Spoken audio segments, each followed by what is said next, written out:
శాఖ మంత్రి అయిన గుణవతి గారిని ప్రతిపక్షం వారు ఏమైనా ప్రశ్నలు అడగాలంటే అడగవచ్చు. అధ్యక్ష, భారతదేశం జనాభాలో మొదటి స్థానానికి వచ్చేసింది అధ్యక్ష. కానీ సమాచారాన్ని వేగంగా అందించే దేశాల్లో మాత్రం 49వ స్థానంలోనే ఆగిపోయింది అధ్యక్ష. నేడు ఉన్నటువంటి డిజిటల్ ప్రపంచంలో స్మార్ట్ ఫోన్ అనేది సాధారణ వస్తువు అయిపోయింది అధ్యక్ష. కానీ ఆ స్మార్ట్ ఫోన్ వలన సులభంగా డబ్బును సంపాదించడం కోసం బెట్టింగ్ యాప్లు, అదేవిధంగా ఫోన్ హ్యాక్ చేసి డబ్బును సమాచారాన్ని దొంగిలించడం వంటి సైబర్ దాడులు ఎక్కువైపోయాయి అధ్యక్ష.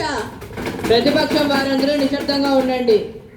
వీటిని తగ్గించడానికి ప్రభుత్వం ఎలాంటి చర్యలు తీసుకుంటుందో అధికార పక్షం వారిని తెలుపవలసిందిగా కోరుకుంటున్నాను అధ్యక్ష. ప్రతిపక్షం వారందరూ నిశ్శబ్దంగా ఉండండి.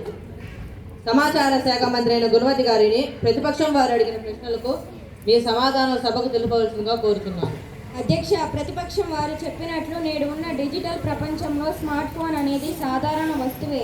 అయినా దానిని మేము కాదనడం లేదు అధ్యక్ష. కానీ నేటి సమాజంలో ఎన్నో సైబర్ నేరములు జరుగుతున్నప్పటికీ, అనగా హ్యాకింగ్, సైబర్ అటాక్ వంటి విషయాల్లో మా ప్రభుత్వం ఒక చట్టం తీసుకువచ్చింది అధ్యక్ష.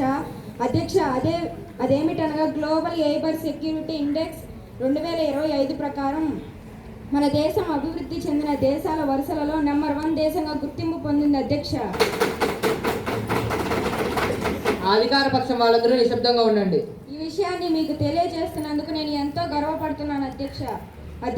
అదే సమయంలో భారతదేశం 2025లో ప్రపంచ వ్యాప్తంగా సైబర్ దాడులు ఎక్కువగా ఎదుర్కొన్న దేశాలలో అమెరికా తర్వాత 2వ స్థానంలో ఉంది. అధికార పక్షం వాళ్ళందరూ నిశ్శబ్దంగా ఉండండి అని నేను తెలియజేసుకుంటున్నాను అధ్యక్ష.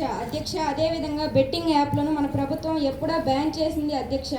కానీ ఇంకా మన దేశంలో ఏదో ఒక ప్రాంతంలో బెట్టింగ్ జరుగుతుంది అని మా దగ్గర సమాచారం ఉంది అధ్యక్ష. అతి త్వరలోనే దానిని పూర్తిగా తొలగిస్తామని తెలియజేసుకుంటూ సెలవు తీసుకుంటున్నాను అధ్యక్ష.